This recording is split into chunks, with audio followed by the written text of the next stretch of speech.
terus merenungkan dalam hatinya kata-kata yang diucapkan kepadanya di bait suci oleh Simeon yang sudah tua. Sesungguhnya anak ini ditentukan untuk menjatuhkan atau membangkitkan banyak orang di Israel, dan untuk menjadi tanda yang menimbulkan perbantahan, dan suatu pedang akan menembus jiwamu sendiri.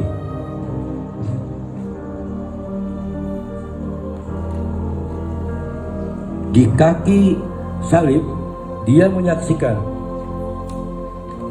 penderitaan dan kematian Yesus, putranya yang tidak bersalah.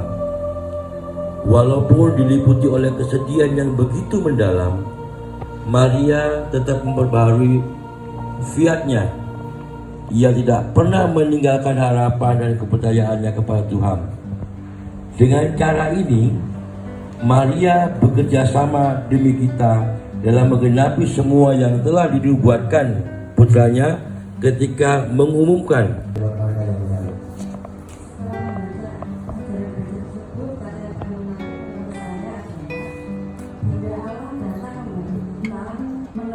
menopang kita dan mendorong kita untuk bertahan dan pengharapan dan kepercayaan.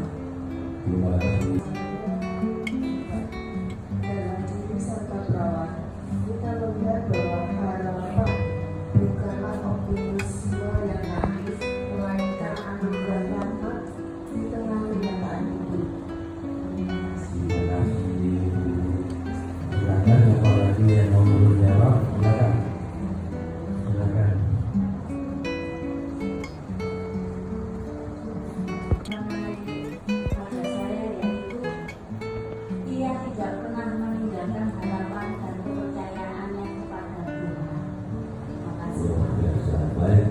Oleh kesedihan yang begitu mendalam, Maria tetap memperbarui fiatnya. Ia tidak pernah meninggalkan harapan dan kepercayaannya kepada Tuhan.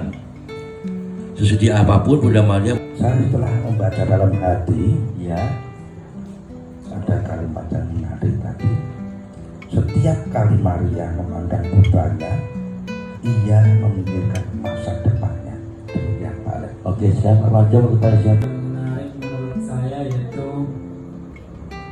dalam diri Santa Perawan Bunda Maria, kita melihat bahwa harapan bukanlah optimisme yang naif, melainkan anugerah rahmat di tengah kenyataan hidup.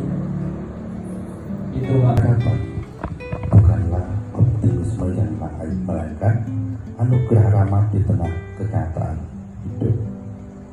Ini adalah suatu ajaran, pesan moral dan pesan iman kepada ibu, kepada orang tua yang mempunyai anak, bahwasanya anak adalah merupakan harapan kita semua.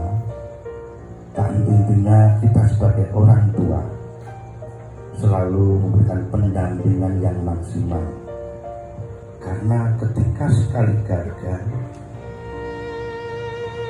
kita bangkitnya juga akan memerlukan waktu dan pengorbanan yang luar biasa. Untuk itu harapan anak, harapan orang tua harus kita satukan menjadi sepaham untuk meneliti apa yang diceritakan dari harapan orang tua. Demikian Pak.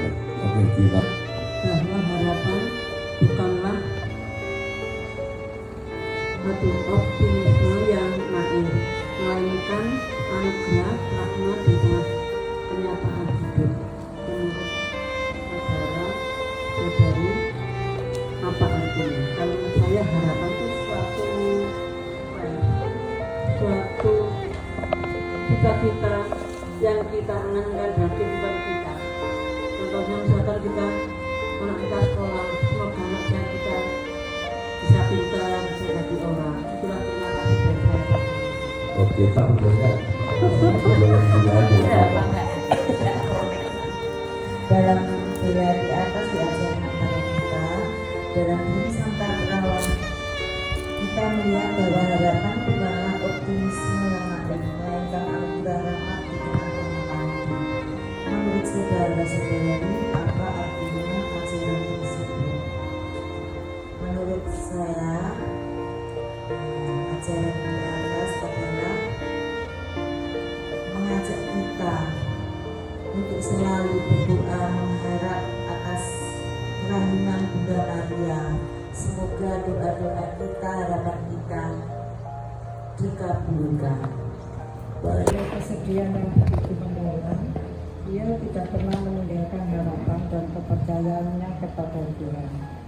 Jadi meskipun kita tidak dikabulkan oleh doa-doa kita tetap tidak meninggalkan kepercayaan kepada Tuhan.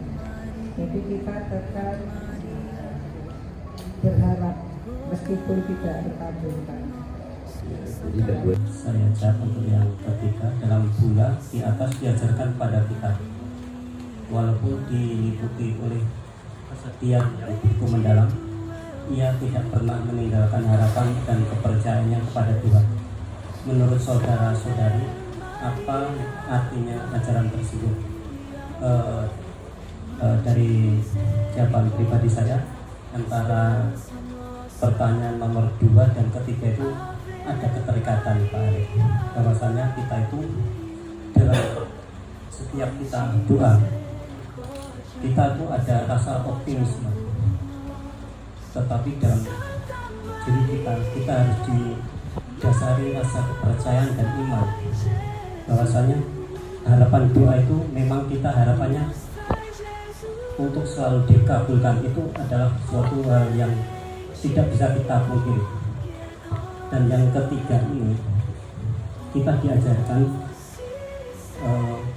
bila mana doa kita tidak terkabulkan, kita yakini aja pasti ada ketidakkabulan itu ada rencana yang terindah yang tidak kita sadari, ataupun rencana Tuhan pasti akan lebih indah yang tidak kita tahu ke depan. Itu aja. Baik, terima kasih Pak Ibu. Mungkin dibayar ya, Pak ya? Ini apa saudara? Oke, saya coba jawab ya. Sharing ya, jadi bukan jawab tapi sharing. Jadi intinya bahwa seperti Pak Deddy sudah sampaikan tadi, segala doa kita itu intinya akan dikabulkan oleh Tuhan dengan beberapa syarat catatan. Jadi Tuhan itu akan mengabulkan doa kita itu pada saat yang pas, pada saat yang tepat, atau pada saatnya. Jadi tidak semata-mata kita minta sekarang dikabulkan sekarang atau besok. Tapi Tuhan sudah mengerti kapan kita akan mendapatkan yang terbaik buat kita sendiri, buat keluarga kita. Kemudian yang kedua, syaratnya adalah bahwa tadi Pak Deddy sudah menyampaikan bahwa benar-benar kita harus percaya dan pasrah. Ya. Jadi kalau hanya doa-doa biasa atau hanya doa sebatas fixing atau sebatas rutinitas gitu ya, tentunya nggak akan didengarkan dengan baik oleh Sang Buddha ya. Tapi kalau misalkan doa kita benar-benar tulus, penuh kepasrahan, penuh syukur dan terima kasih ya, salah satunya itu, dan semoga semua doa kita akan dikabulkan oleh Tuhan Yesus melalui perantara Bunda Maria.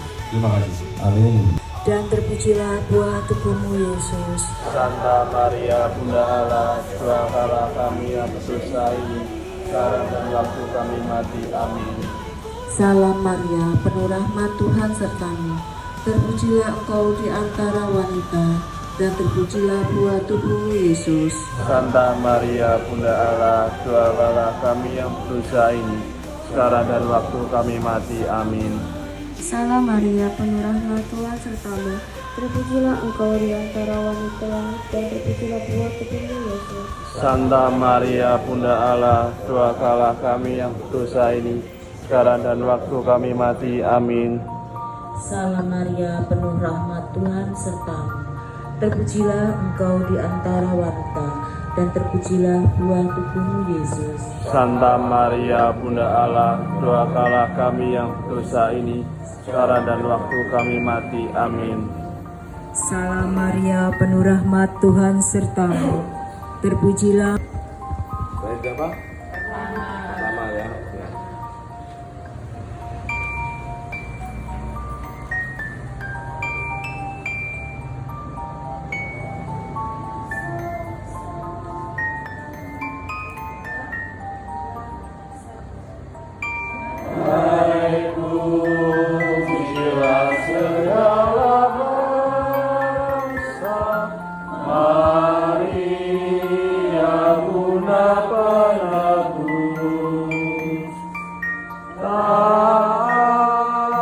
ada makhluk yang mulia sebagai Tuhan yang kudus.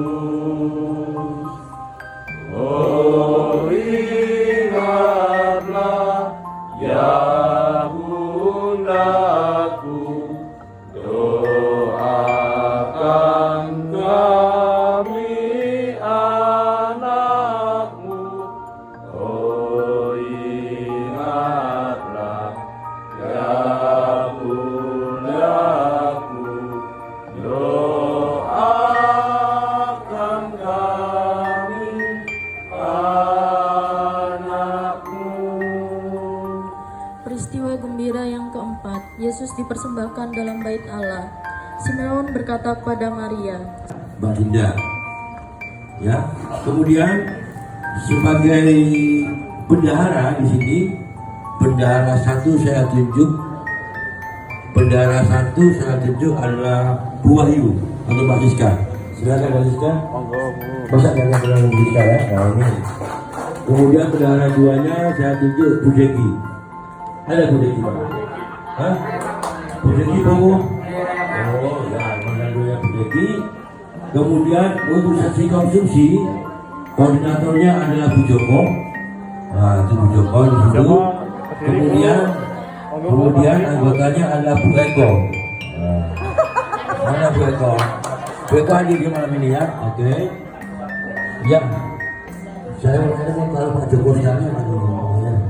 Kemudian anggotanya juga adalah Bu Alek. Yang mana Bu Alek itu?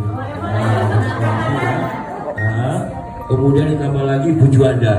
Nah, dia yang melayani masalah makanan di kita, ya. Kemudian untuk sesi acara di sana itu saya percayakan sebelumnya kepada Pak Budi dan Pak Wahyu.